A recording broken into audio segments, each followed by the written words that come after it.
Olá, seja mais uma vez muito bem-vindo aqui ao canal Ederton Broto. Pessoal, antes de entrarmos no nosso vídeo, deixe seu comentário, se inscreva no nosso canal, assine o sininho, compartilhe nosso vídeo. Tudo isso enquanto você vê a nossa vinheta. E após ela, vamos ao vídeo.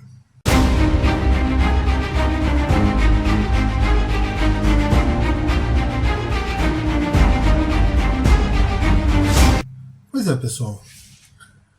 Hoje vamos falar sobre a reunião do G20 ocorrida semana passada. Talvez um pouquinho atrasado, mas eu gosto primeiro de sedimentar as ideias antes de sair comentando atabalhadamente. São poucas coisas que eu venho diretamente gravar e comentar. Não porque não tenha capacidade, mas eu gosto de ter uma visão um pouco mais ampla do quadro. E nesse vídeo nós vamos dividir a reunião do G20 em duas etapas, duas partes. Primeiro, a participação de Lula, ou seja, do Brasil, e segundo, a resolução final do G20. Primeiro, esse G20 foi esvaziado, e esse é um parênteses que eu quero fazer aqui, que eu acho importante. É um G20 esvaziado, nem o Putin e nem o Xi Jinping, o presidente da China, estiveram presentes. Rússia e China estiveram representados por seus chanceleres. A Rússia, devido a uma série de problemas, inclusive o conflito na Ucrânia, o Putin está dando com certeza mais atenção a isso e não tinha por que ir para lá se confrontar com os líderes dos países do G7, ou seja, os líderes do mundo ocidental e que de certa forma comandam também o G20.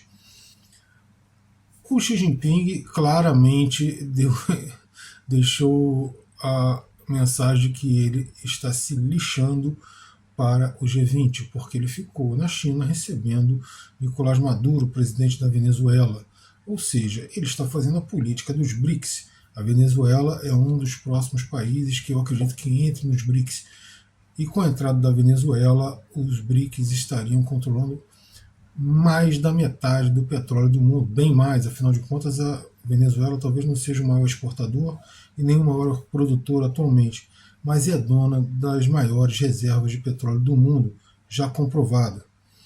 Então isso seria um reforço em termos econômicos muito importante para os BRICS, e o Xi Jinping claramente deu opção a essa hipótese. Pois bem, Lula chegou nos BRICS e fez um discurso de abertura bastante interessante. Ele cobra os líderes do G20, principalmente das nações realmente desenvolvidas, ou seja, o Z7, o cumprimento de promessas feitas na COP da Copenhague, que iriam destinar cerca de 100 bilhões de dólares a combate às mudanças climáticas. Isso em outros países, fora as ações internas de seus próprios países. E até agora a quantia destinada a esse combate foi ínfima, mostrando que Lula tem razão na sua cobrança. Afinal de contas, eles cobram que esses países chamados em desenvolvimento, que é o caso do Brasil, eles tenham políticas contra desmatamento, políticas contra emissão de gases, e não explicam como esses países irão se desenvolver. Principalmente, eles não ajudam esses países a se desenvolver, ou seja, o que eles querem é manter esses países atrasados enquanto eles continuam na sua mesma toada, porque as ações nesses próprios países em prol de mudanças de fonte energética e outras são bastante tímidas. Agora a Europa começa a experimentar ou falar mais seriamente em ações e pesquisas para mudança de matriz energética, não por uma opção própria, mas por necessidade devido aos problemas que estão havendo aí com a Rússia. Pois é, então, primeiro, Lula chegou dessa forma e, no meu entender, acertou. No G20 também o Brasil assume a presidência ou liderança rotativa do grupo, e sediará o próximo encontro ano que vem no Rio de Janeiro. No seu discurso final, Lula colocou algumas questões interessantes que o Brasil vai abraçar. Essas questões elas se referem basicamente a uma questão de justiça social, ou seja, a busca de melhores condições para todos. A segunda questão é a mudança de matriz energética e emissão de gases, ou seja, combate às mudanças climáticas. E o terceiro ponto seria a busca de mudança dos organismos internacionais, não dos organismos em si, mas da forma como eles se organizam e das diretrizes que eles buscam, etc, etc. Um exemplo disso é a busca incessante do Brasil numa cadeira permanente no Conselho de Segurança.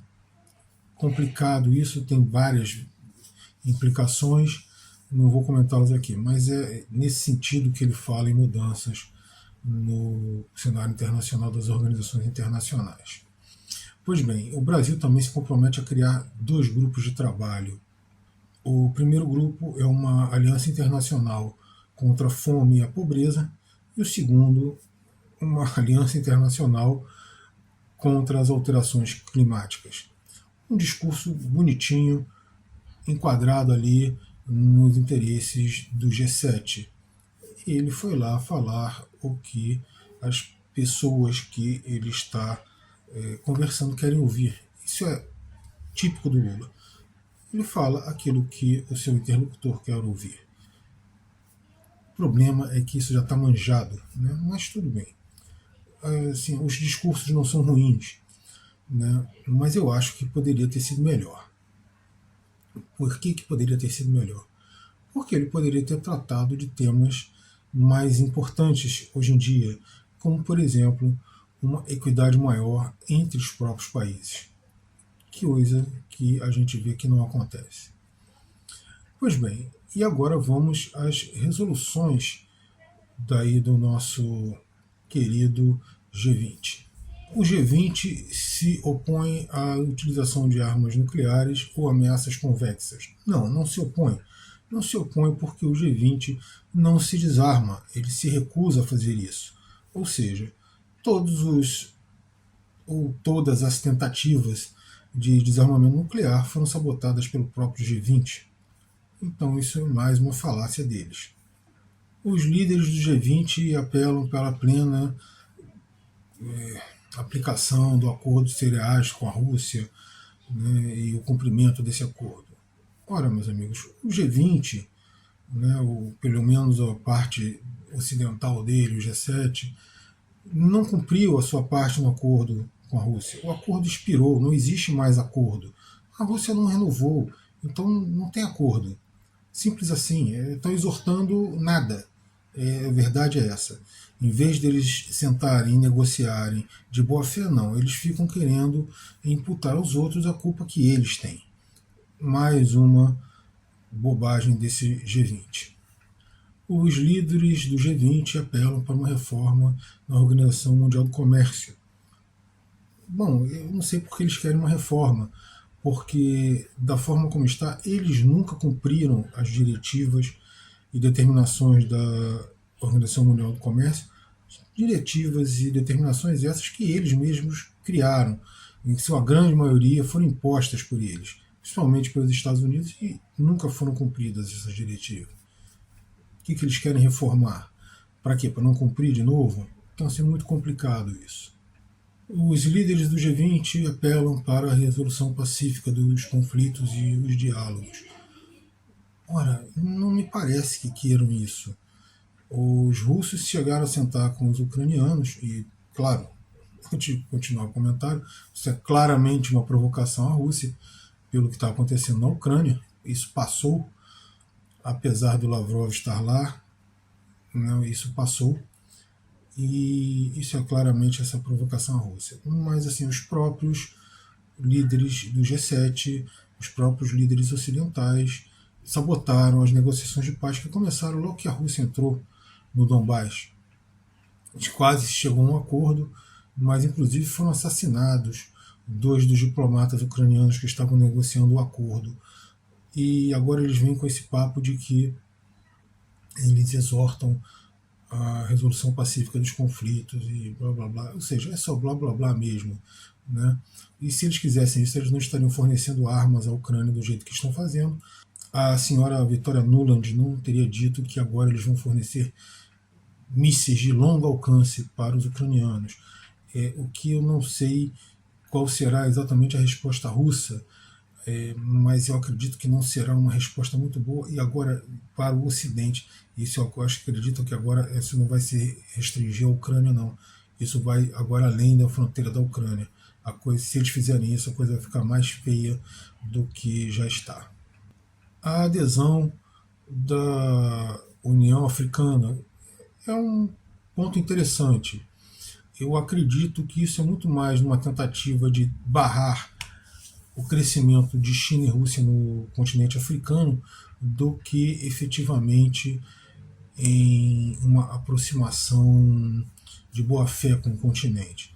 De qualquer forma, essa aproximação de China e Rússia com o continente africano já provocou algumas mudanças, porque ao menos eles já prometeram algum investimento em infraestrutura no continente africano, não apenas na tirada de recursos e riquezas do continente. Mas, por exemplo, existe um corredor ali entre Congo, Angola e mais um outro país lá que eu esqueci qual é agora, e que iria promover bastante crescimento econômico na região.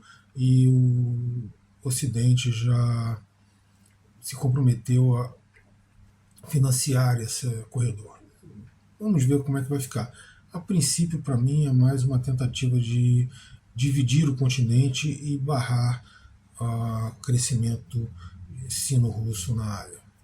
Inclusive, isso pode provocar conflitos dentro do continente, sérios. Bom, o G20 se compromete com a Agenda 2030. Essa Agenda de 2030 é uma agenda imposta por eles e que eles mesmos, em princípio, não perseguem, né? Os europeus agora, até porque eles estão acreditando na própria ideologia que eles propagaram, no começo não acreditavam, mas agora parece que é aquela história de você se auto-hipnotizar, né? Eles agora parece que estão perseguindo um pouco mais, até pela força das circunstâncias. Mas a verdade é que os Estados Unidos, por exemplo, não acreditam nessa agenda, mas tentam impô-la ao mundo. E uma dessas resoluções é que eles irão perseguir os objetivos dessa Agenda 2030. Não acredito. Para mim, isso é apenas mais um discurso vazio deles. Até porque essas resoluções de final de encontros são todas muito lindas, muito bonitas. Normalmente, nada prático sai daquilo ali. As próximas duas resoluções são irmãs gêmeas e são mais uma cutucada nos russos. Primeira, que eles se comprometem a buscar a segurança alimentar mundial, e a segunda, que eles se comprometem a não impor barreiras ou impedimentos ao comércio livre, comércio de alimentos e para combater a fome e aquelas coisas todas. Bom, eu acho que eles deveriam pensar melhor nisso, porque eles impõem sim barreiras. Por exemplo, eles impõem barreiras a Cuba há muitos anos. E você dizer que essas barreiras não afetam a parte alimentar de Cuba é uma falácia, como em outros estados também. Ou seja, isso aí é uma maneira de driblar para que não apareça uma resolução anti-Rússia no final desse encontro. E cutuca sem dizer que está cutucando. Mas assim, ninguém é trouxa de não ver uma coisa dessas. Por último, os líderes do G20 se comprometem a todos a cumprir e respeitar a integridade territorial e soberania dos estados, né? Mais uma cutucada nos russos. Assim, seria lindo se fosse verdade. O problema é que nós devemos perguntar isso para iraquianos, nós devemos perguntar isso para sírios, para sérvios, para libaneses, para líbios.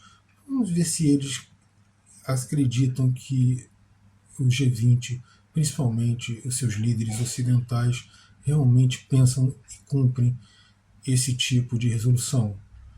Não faz nenhum sentido. Inclusive agora os Estados Unidos ocupa irregularmente uma área da Síria. É sério que eles falaram isso no final dessa resolução deles? Um pouquinho estranho. Deveriam pensar melhor no que eles estão escrevendo, porque pega mal. Hoje em dia, as pessoas não são mais tão idiotas. A informação circula mais livremente. Claro, na grande mídia não. A grande mídia, eles são os mocinhos e eles estão fazendo isso tudo apenas para salvaguardar os bens dos outros. Sabemos que não é assim.